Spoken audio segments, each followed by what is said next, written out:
In the spring of last year, a 17-year-old boy started hauling dead beehives out of other people's barns.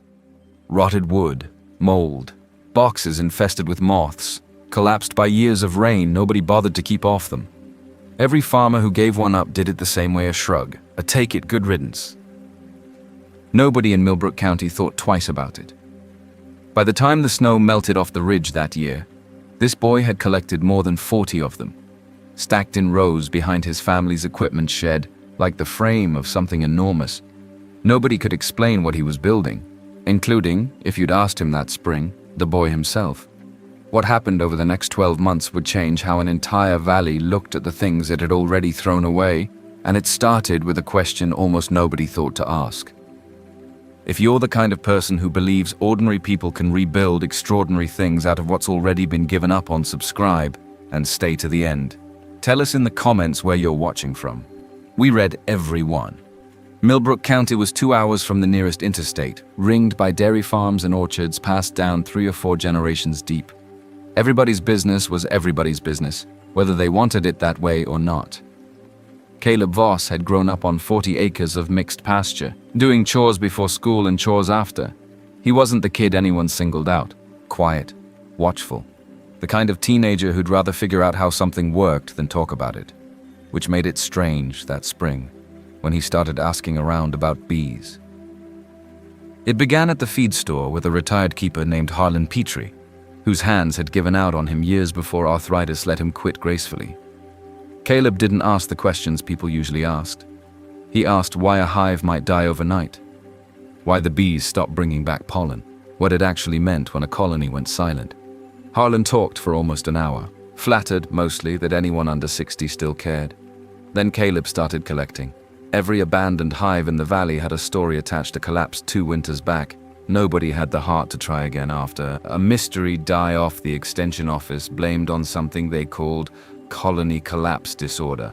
Boxes torn open by raccoons hunting larvae in the dark. Every farmer who handed one over believed without exception that it was worthless. Caleb didn't say what he believed. Not yet. What he was chasing existed, for now. Only in a battered spiral notebook he carried in his jacket pocket, sketches, half-finished questions, a name he hadn't worked up the nerve to knock on yet. That name belonged to Walt Iverson, 74 years old, a retired commercial beekeeper who had once managed nearly 200 colonies before his hands and his wife, in that order, made him stop.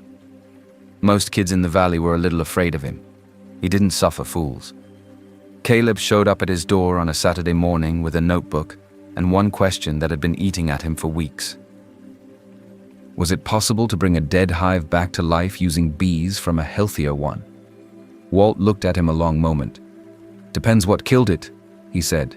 "Sit down." What followed wasn't friendship, not at first. It was something closer to an apprenticeship run by a skeptic. Walt taught him to read a hive like a book. A tight, spiraled brood pattern meant a strong queen. A patchy, scattered one meant trouble was already underway. He taught him the line that would end up meaning more to Caleb than almost anything else he learned that year. Bees don't fail, people fail bees. Caleb's first real attempt proved it. He introduced a new queen too fast, without giving the colony time to accept her scent. They killed her within a day. Walt didn't soften it. "You rushed it," he said. "They don't care how excited you are." It was the first real cost of the project, and it wouldn't be the last time everything he'd built came down to a single, unglamorous mistake. He rebuilt slower after that.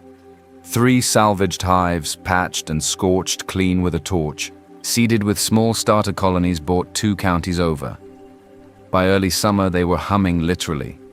Caleb learned to hear the difference between a healthy hum and a hive in trouble before he could always explain what he was hearing. Word traveled the way it always did in a place like Millbrook. Not all of it kind. An uncle asked, half serious, if the boy needed to see somebody. A few older farmers joked about a kid who'd rather mess with bees than do real chores. Then came the worst heat wave the valley had seen in a decade. 2 established local operations lost colonies to the heat that week. Caleb didn't lose a single hive. He'd built his stands with extra ventilation and painted the boxes light to reflect the sun tricks pulled from decades of Walt's trial and error. It wasn't luck. It was the first proof in front of the whole valley that something real was happening behind that equipment shed. By midsummer, he'd split his strongest colonies and pushed past a dozen working hives. Growth was no longer the question. What came next was.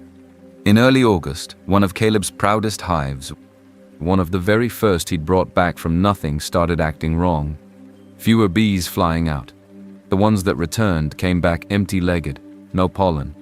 He pulled a frame, and his stomach dropped.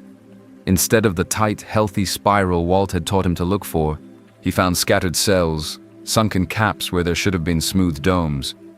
He drove straight to Walt's with the frame wrapped in a damp towel. Walt studied it under a lamp for a long time before he spoke. "Could be a failing queen," he said. "Could be foul brood. And if it's that, we're not saving this colony. We're burning the box before it takes every hive you've got." Weeks of work, possibly gone, over something Caleb hadn't even seen coming. They tested for foul brood first, the disease that could erase an entire apiary if it went unchecked. The field test came back clean. The real cause was simpler and, in its own way, harder to hear. A queen at the end of her productive life, slowing the way queens naturally do. Not a disaster. Just the kind of thing that goes unnoticed until it's almost too late. "This is the part nobody pictures when they think about beekeeping," Walt told him. "It's not really about the bees most days. It's about noticing things early enough to still fix them." Caleb requeened the hive, slow, patient, exactly as he'd been taught the first time around. 10 days later, the brood pattern had tightened back up like nothing had happened. It was a small crisis in the scope of a whole year's work, but it taught him something no success ever could have. A thriving hive isn't a finished project. It's something you keep watching, season after season, the way you'd watch over anything alive and worth keeping. By August, Caleb was running 15 colonies, all rebuilt from what the valley had thrown away. His first honey harvest ran through a borrowed extractor at Walt's place, late into the evening, gold spinning free in the tank. A few hundred pounds, sold in mason jars with a hand-lettered label at the farmer's market. It was never really about the honey. Everyone who talked to him that fall understood that. What it was actually about became clear when two struggling apple orchards, both quietly losing fruit set for years, a decline the extension office suspected was tied to vanishing wild pollinators, came asking Caleb a question nobody expected. Could his bees pollinate their trees next spring? But before any of that could happen, winter had to be survived first. And winter, Walt had warned him, kills more colonies than anything else, not from cold outright, but from starvation and trapped moisture, a slow failure that can go unnoticed until February.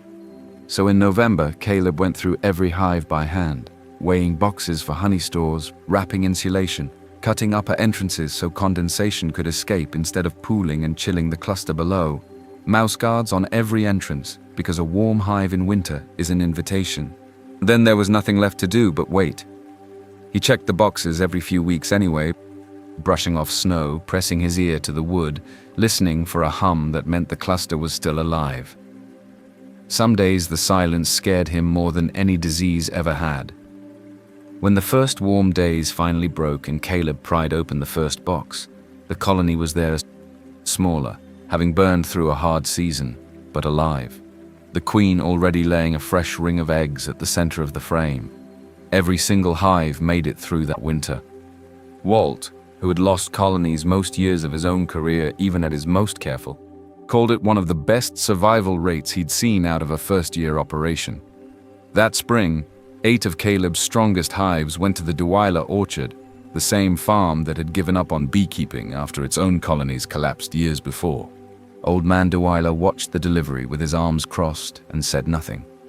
6 weeks later, he was standing in an orchard so heavy with young fruit that branches needed propping. He hadn't seen a set like it in over a decade. He drove to the Voss place that same afternoon and found Caleb repairing a hive stand. "Didn't think much of what you were doing with those old boxes," he said. "I know," Caleb said. "Wasn't sure you did either, honestly." Delilah looked out over a shed that had once been headed for the burn pile and said the closest thing to an apology the man had in him. "Well, glad somebody in this valley was paying attention." By the following year, Caleb was running close to 30 colonies, with standing pollination arrangements at 3 orchards each spring. Harlan Petrie started coming by most weekends just to sit and talk, something he later admitted gave him more purpose than he'd felt in years. Walt kept correcting his technique, smaller corrections, further apart, season after season. The valley didn't change overnight, but something in the way people looked at a rotted hive box behind a barn did. A pile of junk stopped being junk and started being potential. A quiet kid people quietly worried about became someone a few of them quietly admired. What Caleb built was never flashy, no business empire, no overnight windfall, just a patient system of recovered hives, healthy colonies, and orchards bearing fruit again. Proof that most of what a place writes off as worthless simply hasn't been looked at closely enough by someone willing to ask why.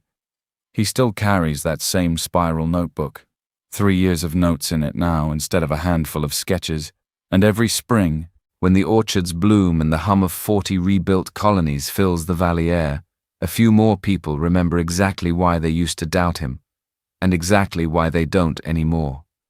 If you've ever kept bees, planted for pollinators, or worked a piece of land nobody else believed in, tell us in the comments. We want to hear it.